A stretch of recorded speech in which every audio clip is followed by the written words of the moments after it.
Il envoya des messagers trouver Balaam, fils de Béor, à Pétor, sur l'Euphrate, dans le pays de ses compatriotes, afin de l'appeler et de lui dire : un peuple est sorti d'Égypte, il couvre la surface du pays, et il s'est installé vis-à-vis de moi.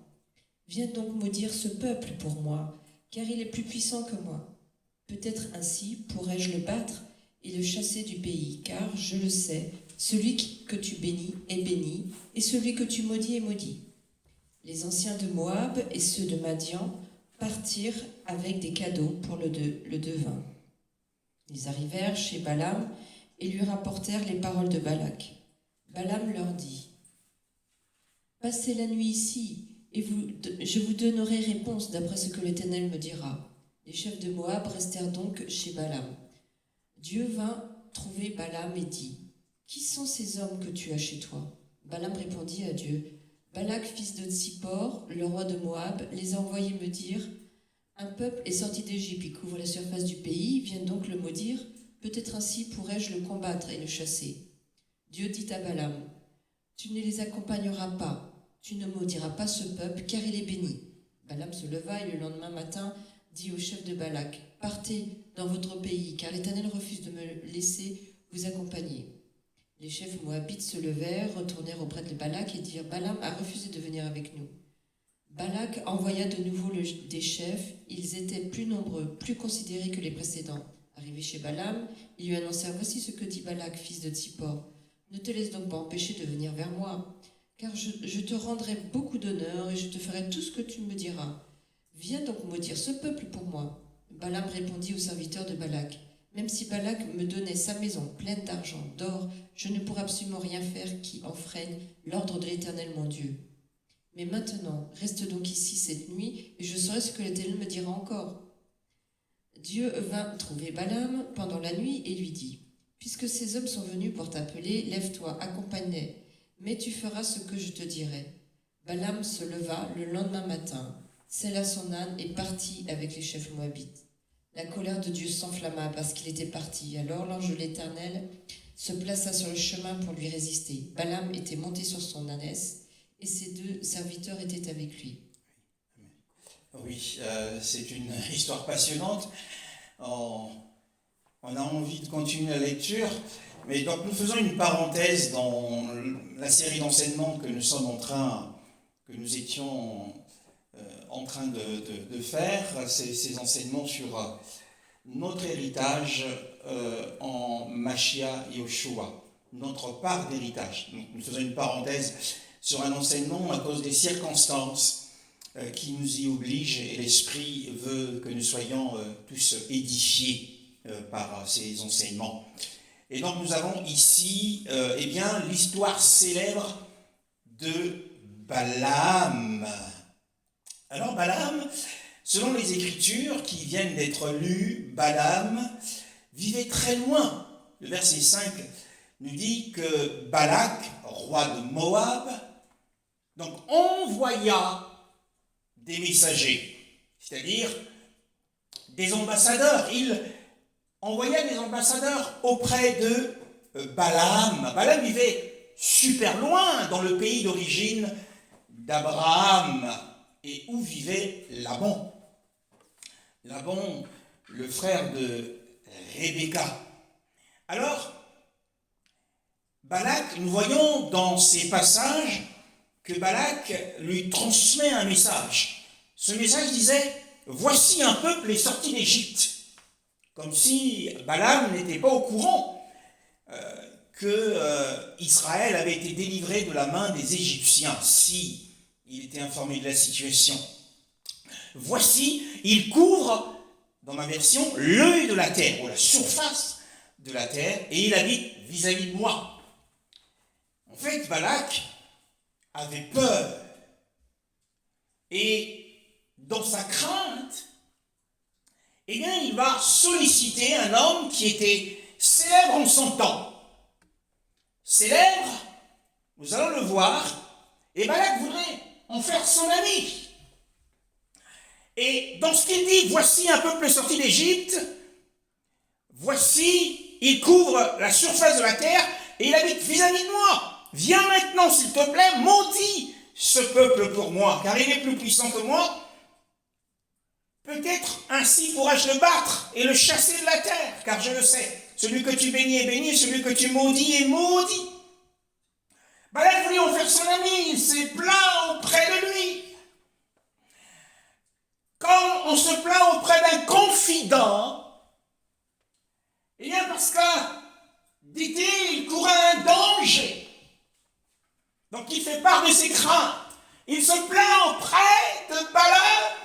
Beaucoup sont ceux, quand ils sont dans des situations difficiles, veulent se confier à un ami ou à une amie.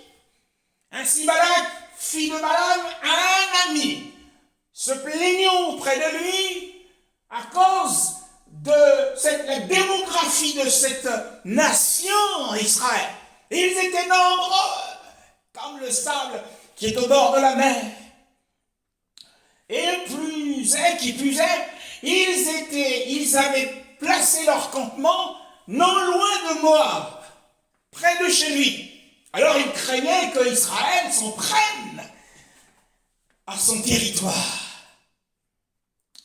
Au sujet de Balak, beaucoup d'écrivains juifs pensent que Balaam avait été un grand prophète, et du nombre de ceux qui pensaient ainsi, il y a l'apôtre Pierre, 2 Pierre chapitre 2, le verset 6. Il a cependant été repris pour sa violation des règles.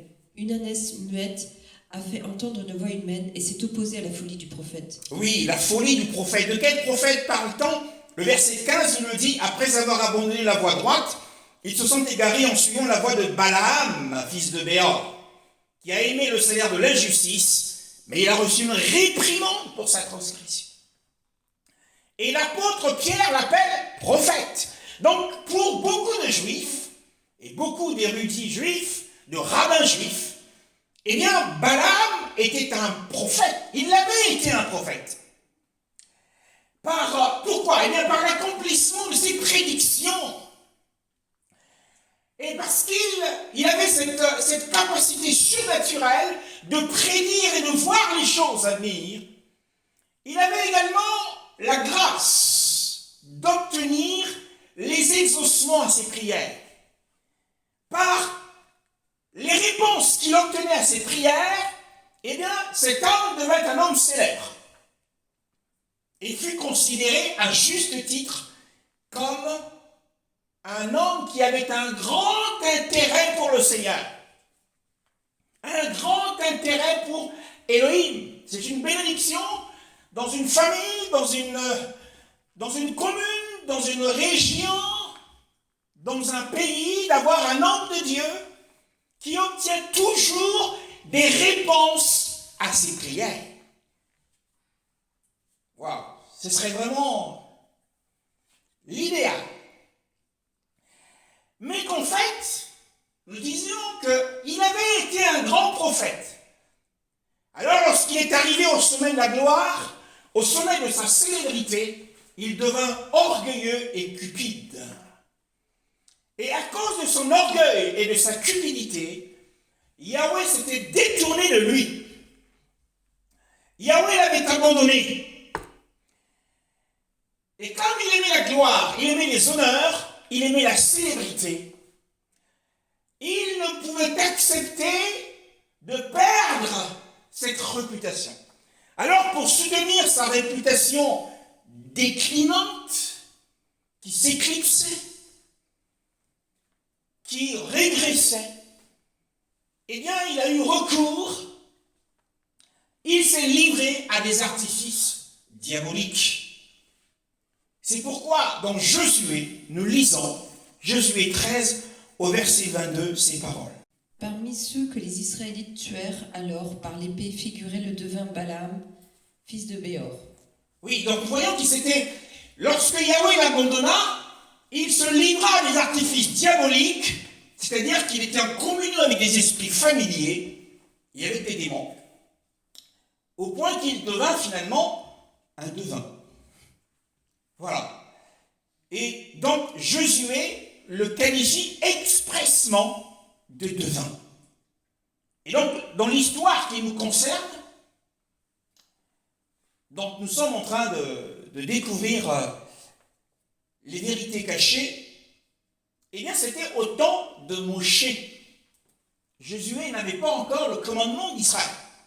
C'était au temps de Moshé. Donc Josué le dit plus tard, en réalité. Et retournons à notre texte de base, au verset 6, cette fois-ci. « Viens maintenant, viens, dit Balak, dit le roi de Moab. » Il l'appelle. Il dit, viens maintenant, s'il te plaît. À travers ses messagers, à travers ses ambassadeurs. Viens maintenant, maudis ce peuple pour moi. Wow. Balaam jouissait d'un si grand crédit et d'une grande estime parmi les païens. Comme nous l'avons dit, par ses prétentions à dire les choses à venir, mais aussi par la capacité surnaturelle qu'il avait de récupérer ou de retrouver des objets ou des biens perdus. Mais il avait aussi une autre capacité. Il avait la capacité de provoquer des malédictions sur les gens. C'est ce qui le rendait d'ailleurs assez célèbre. Et Balak lui dit, viens avec moi, viens et maudis-moi ce peuple. Car dit-il, il est plus puissant que moi. C'est-à-dire que je ne suis pas capable de m'opposer à lui avec mes armes. Par la force des armes, par la force de l'épée, je ne suis pas capable de le combattre, d'entrer en campagne et en guerre contre lui. Il est plus puissant, ils sont plus nombreux que moi. Et il dit encore peut-être, ainsi pourrais-je, si tu viens avec moi, peut-être ainsi pourrais-je le battre et le chasser de la terre. Mais qu'y avait-il à ce que lui, Balaam, vienne avec lui? Pourquoi? Eh bien, Balak avait de l'espoir que si Balaam venait avec lui dans cette campagne, en prenant les mesures qu'il voulait prendre, Israël serait battu. Israël serait vaincu. De quelle manière? Parce qu'avec les malédictions de Balaam et l'armée des Moabites, ensemble, ils seraient capables de frapper Israël et de la détruire. Donc, avec la langue de Balaam, Balak était convaincu qu'il avait un pouvoir dans la langue de Balaam, que Balaam avait un pouvoir dans sa parole. D'ailleurs, les Écritures nous disent que le pouvoir de la vie et de la mort sont sur la langue de l'homme. Ainsi, il avait un pouvoir particulier sur la langue de Balaam. Il veut lui dire qu'avec ta langue et avec mon peuple et l'épée de mon peuple, nous pourrons chasser complètement du pays et nous débarrasser définitivement d'Israël. Pourquoi? Car il dit, car je sais, dit-il, je le sais, je l'ai appris, et j'ai même vu de mes propres yeux, que celui que tu bénis est béni, celui que tu maudis est maudit. Mais en fait, Balak prenait Balaam pour un dieu. Il le prenait pour un Elohim. Parce qu'il n'y a qu'Elohim qui peut bénir, afin que nous soyons bénis, qui peut maudire, en sorte que nous sommes maudits. Et il en faisait un Dieu en lui attribuant une grande puissance de la parole. Mais nous savons une chose, mes bien-aimés dans le Seigneur, que les malédictions prononcées par les prophètes d'Élohim au nom du Seigneur, il est possible qu'un serviteur du Seigneur prononce une malédiction au nom du Seigneur et que cela ait des effets significatifs et merveilleux, comme dans le cas de, nous allons le découvrir dans Genèse chapitre 9, le verset 25. Maudit soit Canaan, qui soit le dernier des esclaves pour ses frères. Oui, ici Noé a maudit le fils de celui qui, le fils de son fils ou son petit-fils, maudit soit Kénaan, qui devienne l'esclave et l'esclave de ses frères. Kénaan qui était donc le fils de Cham. Alors nous voyons ici que Noé en tant que prophète et au nom du Seigneur a maudit son petit-fils, qui était forcément impliqué dans cet opprobre qui fut dévoilé et moqué.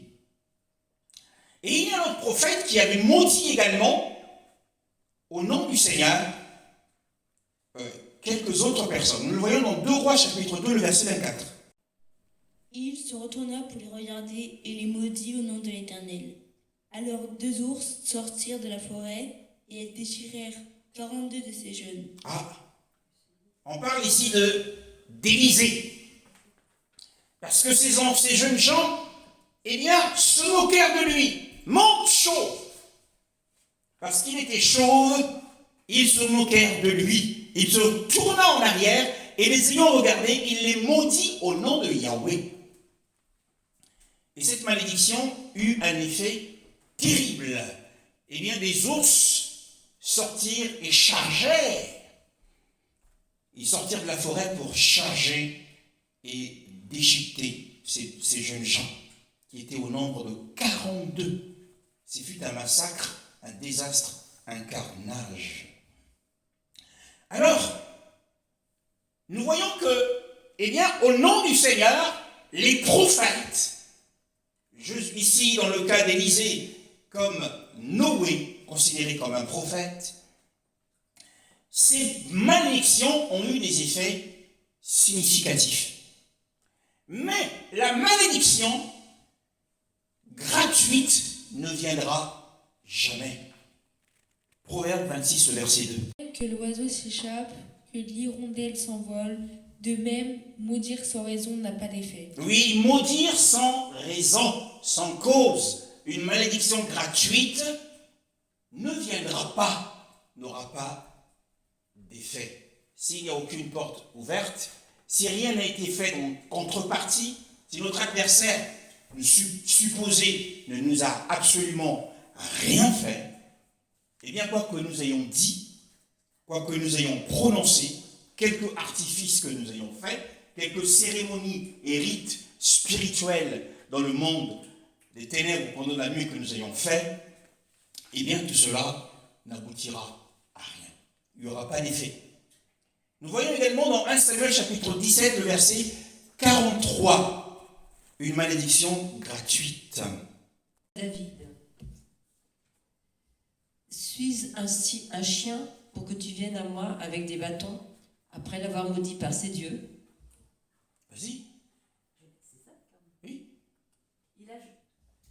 Il ajouta, viens vers moi et je te donne ta chair à manger aux oiseaux du ciel et aux bêtes des champs. Oui, donc nous voyons ici aussi, concernant Goliath, qui a maudit David au nom de ses dieux. Mais cette malédiction n'était pas suivie des faits, puisque finalement c'est Goliath qui fut maudit. Et c'est extrêmement important, ce passage. C'est extrêmement important. C'est lui qui maudit, mais c'est lui qui en fait finalement qui va être maudit. Et nous allons le développer et voir un passage qui le dit. Alors, qu'est-ce que le Seigneur veut nous dire ce matin? Eh bien, nous devons désirer, bien-aimés dans le Seigneur, recevoir les prières des prophètes et des ministres du Seigneur pour nous. Et nous devons redouter qu'ils adressent des prières à notre encontre, qu'ils adressent des prières contre nous. Il faut éviter cela. Il faut faire très attention de ne pas s'en prendre aux hommes qui ont un mandat, qui ont reçu un mandat exprès de la part du Seigneur. De ne pas les critiquer, de ne pas les juger, de ne pas se moquer d'eux, de ne pas les mépriser. Car leurs prières sont hautement estimées. Leurs prières sont hautement appréciées par celui qui bénit et par celui qui maudit vraiment, réellement. Donc nous devons désirer recevoir leurs prières et non pas recevoir des prières qui sont contre nous. Donc Balaam était rendu célèbre dans les environs du désert à cause de ces hauts faits dont nous parlons, qu'il avait accomplis. Parce que ceux pour qui il demandait la bénédiction du ciel, ceux-là les recevaient. Waouh! Donc ces prières étaient hautement appréciées par le Seigneur. Qu'il suffisait qu'il mentionne le nom d'une personne et qu'il demande la bénédiction pour lui. Et cette bénédiction se reposait sur cet homme. Ces prières étaient favorisées au ciel. Et de même, ceux pour qui il priait et demandait la bénédiction tombait sur eux. Mais ceux sur qui il faisait des imprécations de malédiction, eh bien ces hommes et ces femmes étaient attaqués de toutes parts. Comme les Égyptiens ils furent submergés par les attaques, de nuit comme de jour. Pharaon n'avait aucun répit. Les 10 plaies sont tombées sur lui, coup sur coup. Parce que les prières d'un certain Moshe étaient contre lui et contre son peuple. Donc ils étaient attaqués de toutes parts. Lorsque Balaam se levait dans la prière et qu'il faisait des imprécations, alors, redoutant les prières de ceux qui sont hautement appréciés par le Seigneur. Le verset 7. Donc, au verset 7, les anciens de Moab sont venus avec des présents, ils sont venus avec des cadeaux pour soudoyer, pour corrompre Balaam et en faire un ami, pour que par la suite, il l'utilise pour qu'il maudisse Israël. Donc ils ont ramené des récompenses au travail pour lequel il était appelé. Et ces récompenses sont appelées par l'apôtre Pierre, que nous avons lu tout à l'heure, le salaire de l'injustice. 1 Pierre 2, verset 15, nous l'avons lu tout à l'heure. Au verset 8, il leur dit, logez ici cette nuit, et je vous retournerai une parole que Yahweh m'aura parlé. Les gens de Moabite restèrent chez Balaam. Alors nous voyons ici que Balaam, en fait, on découvre par le fait qu'il leur demande de rester là, qu'il montrait qu'il était tout disposé. Il était tout disposé à faire affaire avec eux. Donc il les héberge chez lui, il héberge les ambassadeurs, les messagers chez lui, et il prend une nuit pour méditer. Il avait besoin de méditer sur ce qu'il devait faire, comment il allait s'y prendre. Mais en même temps, il voulait consulter Yahweh cette nuit-là pour connaître ce qu'il avait à dire. Quelle était la pensée du Seigneur? Quelles étaient ses instructions? Et la nuit même, la Bible nous dit, Elohim vint à Balaam et dit, qui sont ces hommes qui sont chez toi? Donc Yahweh est venu à lui, probablement en rêve ou en vision, et lui demande qui sont ces étrangers avec qui il avait affaire. Est-ce que Yahweh ne le savait-il pas? Si, il le savait. Mais il devrait le savoir encore plus par Balaam. De même, lorsque nous avons des soucis, des problèmes, nous sommes dans une situation particulière, le Seigneur le sait. Il le sait même avant que ces problèmes et ces situations ne nous arrivent. Il le sait pendant que nous sommes dans ces souffrances. mais il veut encore le savoir par nous. Faites connaître vos besoins à Elohim, par des prières, des supplications et des actions de grâce. Ce n'est pas que le Seigneur ne le sait pas, mais c'est un ordre, c'est une procédure, il faut faire connaître ses besoins. Alors, nous voyons ici Balaam lui rendre compte de leur mission, du verset 9 au verset 11.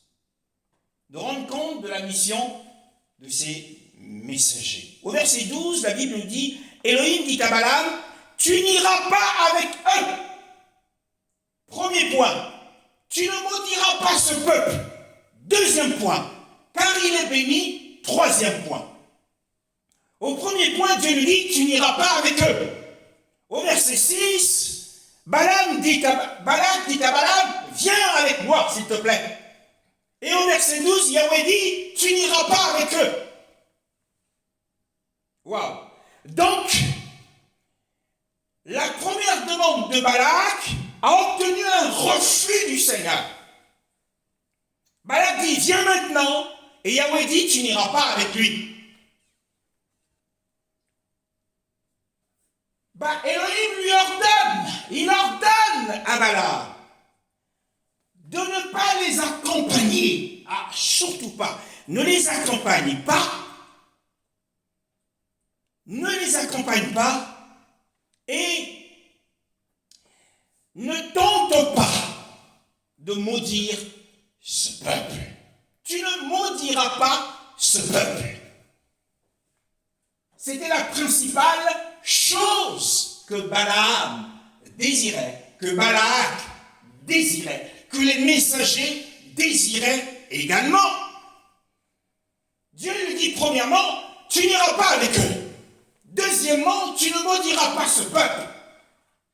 Waouh! Alors qu'il était venu cette nuit-là, il voulait méditer et consulter le Seigneur pour savoir ce que le Seigneur lui donne la permission d'aller maudire Israël. Donc il a sollicité Yahweh pour aller maudire Israël, mais il apprend que c'est absolument interdit. Tu ne maudiras pas ce peuple. Balaam était tenté même de faire, de provoquer des malédictions à distance, à partir de chez lui, en Syrie. Il aurait pu provoquer des malédictions, faire des imprécations, des rites et des cérémonies. Mais Yahweh lui dit, tu ne maudiras pas ce peuple. Quelle est la raison?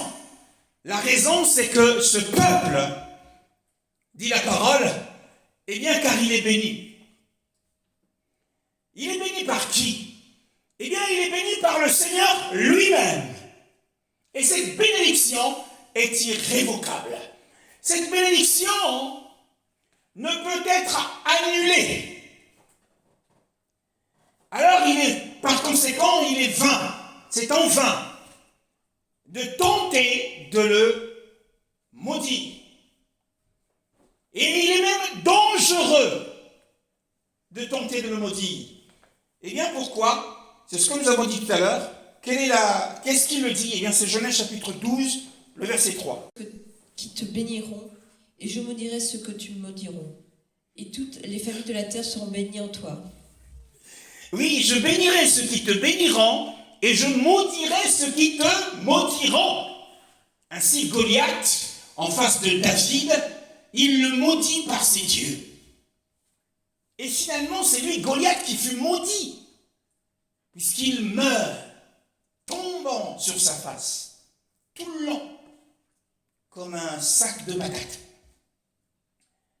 Oui, c'est risqué de maudire un peuple qui est déjà béni. Yahweh le dit ici, c'est une alliance qu'il conclut avec Abraham. Je bénirai ceux qui te béniront et je maudirai ceux qui te maudiront.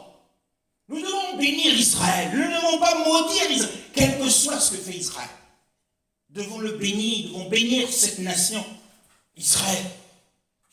Cette bénédiction n'a pas été révoquée, parce qu'il y a eu le de la croix. Non, cette bénédiction se perpétue jusqu'à aujourd'hui. C'est un peuple béni, malgré l'épreuve sous le régime d'Hitler qu'ils ont connu, mais c'est un peuple béni de Yahweh. Attention, je bénirai ceux qui te béniront et je maudirai ceux qui te maudiront. Nous avons dit que c'est une bénédiction qui ne peut être annulée, car elle est irrévocable. Eh bien, nous le découvrons dans Genèse chapitre 27, le verset 33.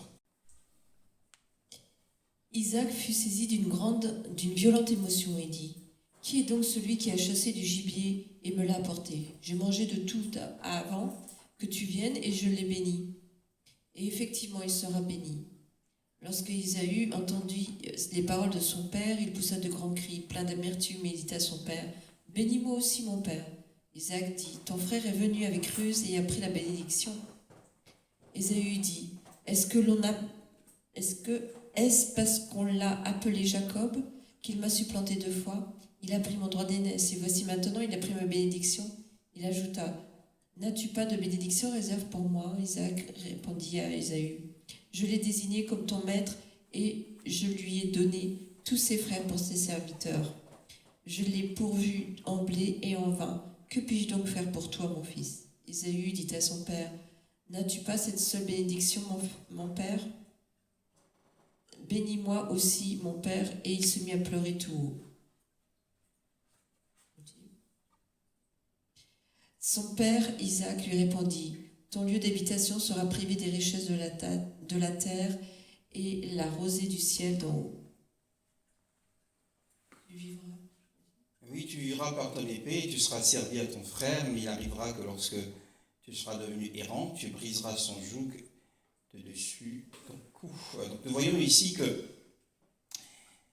eh bien, la bénédiction que Isaac avait donnée à Jacob, cette bénédiction ne pouvait pas être annulée. Elle ne pouvait pas être changée. D'ailleurs, Ésaü le dit : « N'as-tu qu'une seule bénédiction ?» La réponse a été que je l'ai pourvu, et toi tu seras dépourvu. Donc il ne pouvait pas rappeler cette bénédiction, il ne pouvait pas la révoquer. Voyez-vous ? Ainsi, Israël, la descendance de Jacob, la postérité de Jacob, les Israélites, les Israéliens, aujourd'hui, sont bénis de cette bénédiction d'Isaac à Jacob. Et cette bénédiction ne peut être révoquée, elle ne peut être annulée. Elle est le fruit d'une décision par décret du Seigneur. Au verset 13 du chapitre 22 des Nombres. Balaam se leva le lendemain matin et dit au chef de Balak : « Partez dans votre pays, car l'Éternel refuse de me laisser vous accompagner. » Ah, que constatons-nous ? Quand il a consulté le Seigneur, la première fois, Yahweh lui dit, Elohim dit à Balaam, tu n'iras pas avec eux. Premier point, tu ne maudiras pas ce peuple. Deuxième point, car il est béni. Troisième point. Mais lorsque Balaam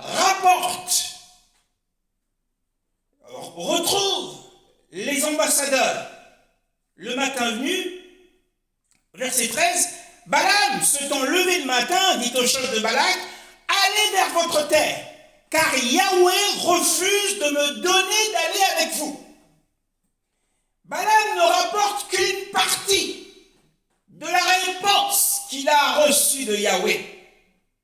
Il ne parle que de son départ avec eux. Mais il ne dit pas un mot de ce qui lui avait été interdit de maudire Israël. Le deuxième point. Et de la raison donnée pour laquelle il ne le devrait pas. Car il est béni. Alors, vous voyez ici que Balaam cache, qu'il est en train de cacher la vérité. Car il espérait quoi ?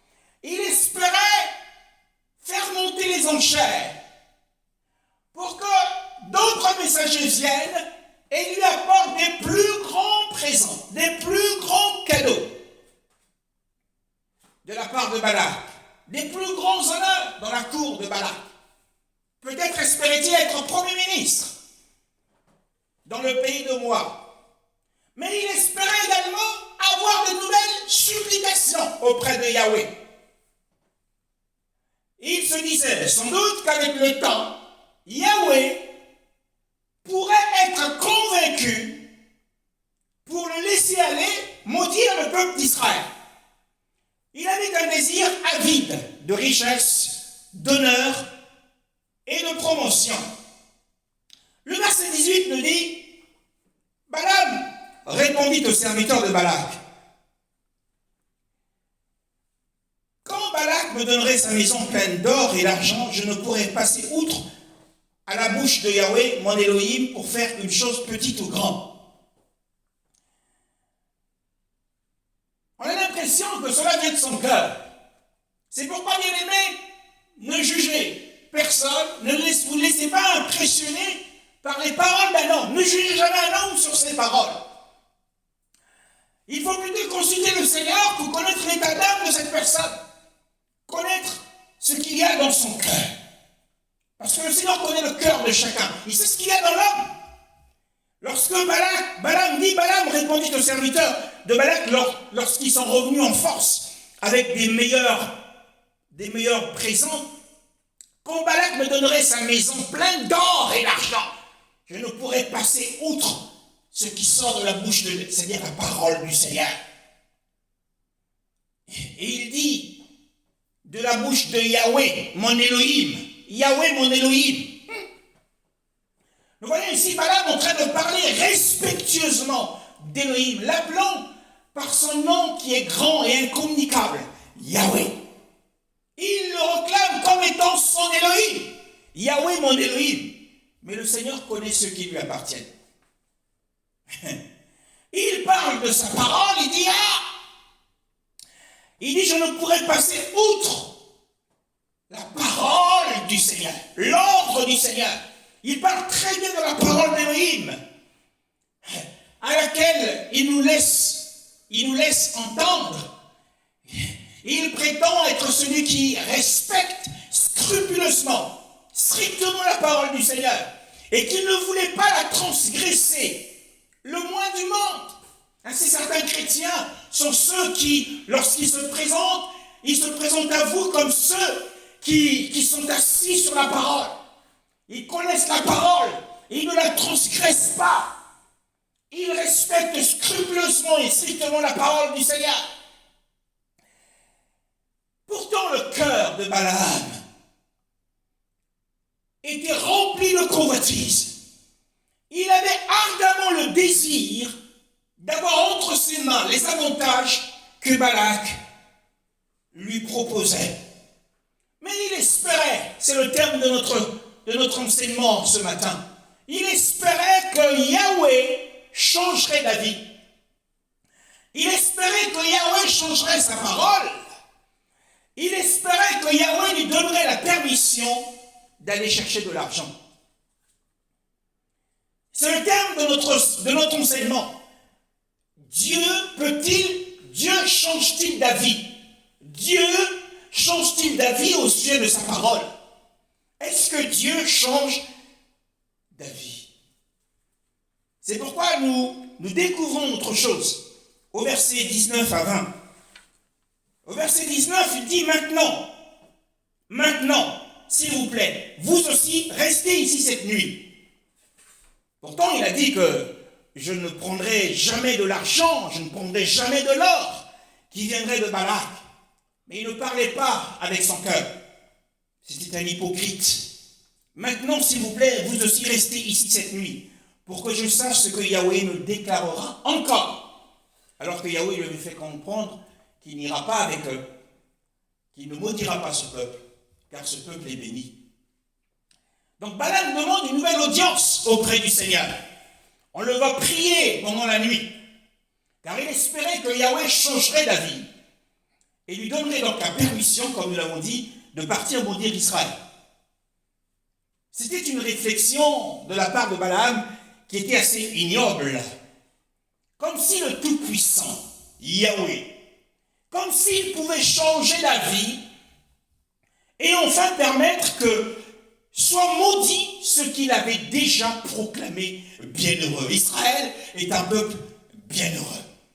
Ceux qui sont proclamés bienheureux ne peuvent pas être maudits. C'est comme si Balaam voulait nous dire que, eh bien, le Seigneur s'est sans doute trompé. Il va admettre que ce qu'il a dit au départ est faux. Il va changer d'avis. Verset 20. Élohim vint la nuit à Balaam et lui dit, puisque ces hommes sont venus t'appeler, lève-toi et va avec eux. Selon la parole que je te dirai, tu l'exécuteras.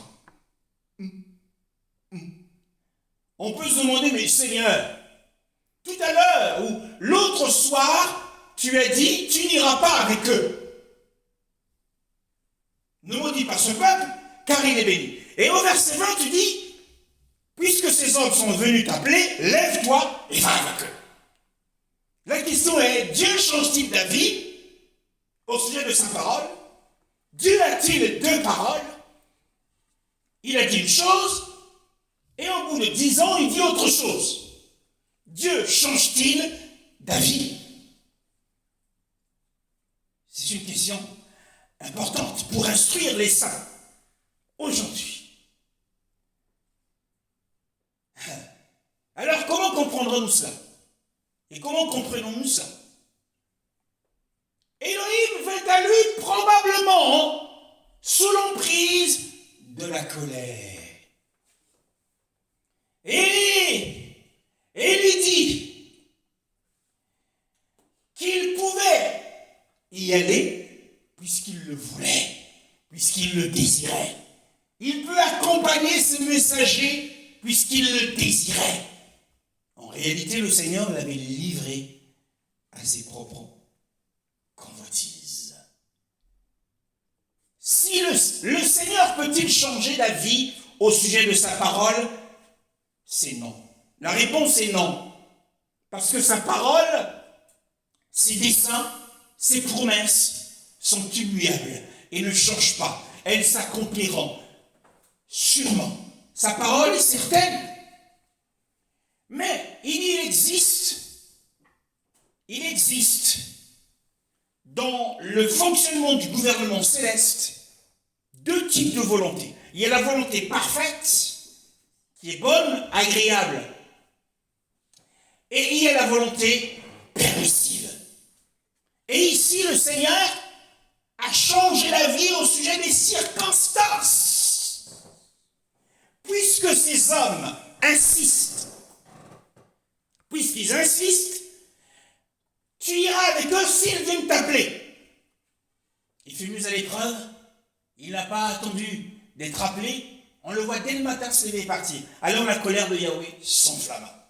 Mais c'est sous l'effet de la colère que Yahweh lui a permis d'aller. Mais au sujet de sa parole, quelle est cette parole? Eh bien la parole est que tu ne maudiras pas Israël, car il est béni.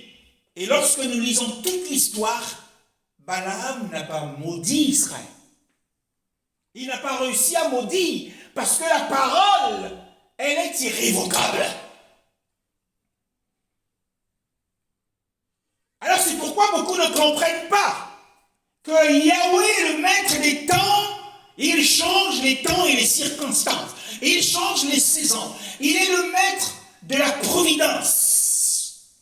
Il a dit, je te guérirai. Je te guérirai. Tu vas penser forcément qu'à une guérison instantanée ou une guérison qui viendra directement du ciel. Tu peux attendre pendant un temps. Et Dieu te dire, il te laisse continuer dans ta foi et te dire plus tard que moi je veux que tu sois guéri par les médecins. Donc on a l'impression que Dieu a deux volontés. Mais sa volonté parfaite, c'est qu'il te guérira. Mais il peut changer les circonstances. Il peut changer de méthode de guérison. Donc nous avons ici deux types de volonté. On a l'impression que le Seigneur se contredit. Mais il ne se contredit jamais. C'est pourquoi l'Éternel, le Dieu d'Israël, déclare: J'avais certes dit que ta famille et celle de ton ancêtre marcheraient devant moi pour toujours, mais maintenant, l'Éternel le déclare: loin de moi cette intention. En effet, j'honorerai celui qui m'honore, mais celui qui me méprise seront méprisés. Ceux qui me méprisent seront méprisés. Nous voyons ici, à travers un autre texte de la Bible, que le Seigneur vient de changer d'avis. Là. Il a changé d'avis. C'était Élie le sacrificateur. Élie le sacrificateur était issu du dernier fils d'Aaron, qu'on appelait Itamar. Parce que les deux premiers fils d'Aaron étaient morts par le feu étranger et qui les avait consumés. Donc il restait Éliézer et Itamar. Et donc le sacerdoce lévitique des cultes dans le temple revenait à Éliézer, qui était considéré comme le premier-né finalement, après le décès des deux premiers. On ne sait pas trop ce qui s'était passé, parce que la Bible n'en parle pas, mais il y eut un transfert de la bénédiction du sacerdoce de Éliézer à Itamar. C'est pour ça qu'on retrouve Élie en tant que sacrificateur.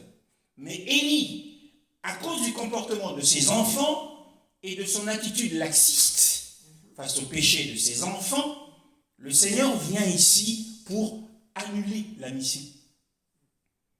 Leur ministère était terminé. Pourquoi? Parce que le Seigneur avait dit: j'avais parlé en disant que ta maison et la maison de ton père marcheraient devant moi. La condition essentielle de l'alliance avec le Seigneur, c'est de marcher devant sa face. Comme il avait dit à Abraham: marche devant ma face et sois intègre. Genèse chapitre 17, le verset 1, nous allons pas le lire. Mais comme Élie, le sacrificateur Élie, n'était pas intègre, il n'était pas fidèle dans le ministère, eh bien sa mission fut annulée. Et fut redonnée à un des descendants d'Éliézer.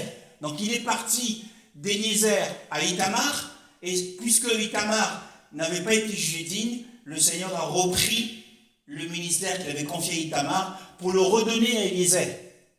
Donc Abiathar du temps des rois, Abiathar qui était du temps de Salomon, qui était mort lors des combats et des guerres, eh bien le sacerdoce qu'il présidait fut transféré à Tsadok, qui était de la postérité d'Éliézer. Donc on voit ici le Seigneur changer d'avis. Mais il n'a pas changé d'avis au sujet de sa parole, mais sa volonté permissive, parce que sa parole est liée à des degrés, et ses desseins sont éternels. Mais il a changé d'avis au sujet de sa volonté, de la personne ou de la lignée, puisque le ministère sacerdotal lévitique de Lévi ou d'Aaron a continué jusqu'à la fin de la dispensation de Moïse. Ça ne s'est pas arrêté là. Il y a toujours eu le sacerdoce jusqu'à l'avènement du Seigneur. Donc il n'avait pas changé d'avis au sujet de sa parole, puisque ce ministère a continué jusqu'à l'œuvre de la croix, lorsque le voile s'est déchiré en deux. Mais au sujet de la personne, des personnes, de leur comportement, il a changé d'avis. C'est comme si vous confiez un ministère, il vous appelle à un ministère, mais si au bout d'un certain nombre de temps, vous êtes jugé indigne, eh bien il peut révoquer cette mission et la confier à un de vos fils ou à votre femme. C'est à peu près dans le même type de contexte. Donc nous voyons que le Seigneur peut changer d'avis au sujet d'une volonté permissive, mais pas au sujet de sa parole, qui est liée à des degrés, à des décisions du Conseil de sécurité dans le ciel. Et ces décisions sont irrévocables. Donc comprenons qu'il y a deux types de volonté. Il y a la volonté parfaite du Seigneur, qui est agréable et parfaite, mais la volonté permissive du Seigneur peut être accompagnée de sa colère. Donc quand il laisse aller Balaam, c'est sous l'emprise de la colère. C'est comme Israël, lorsque dans le désert, ils en avaient marre de manger de la manne tous les jours, ils ont redemandé de la viande, ils ont murmuré, et le Seigneur leur a donné de la viande. Il dit: je vous donnerai de la viande non pas un jour, mais pendant un mois. Et quand ils ont reçu les cailles, ils ont reçu les bêtes des champs, eh bien la colère de Yahweh s'enflamma contre eux. Il y a eu beaucoup de morts ce jour-là. Donc là, sa volonté permissive, il ne faut pas la rechercher. Il ne faut pas insister auprès du Seigneur pour qu'il nous laisse faire. Parce que généralement, cette volonté est accompagnée de son mécontentement. Et ce n'est pas toujours à notre honneur. Que le Seigneur nous bénisse. Amen.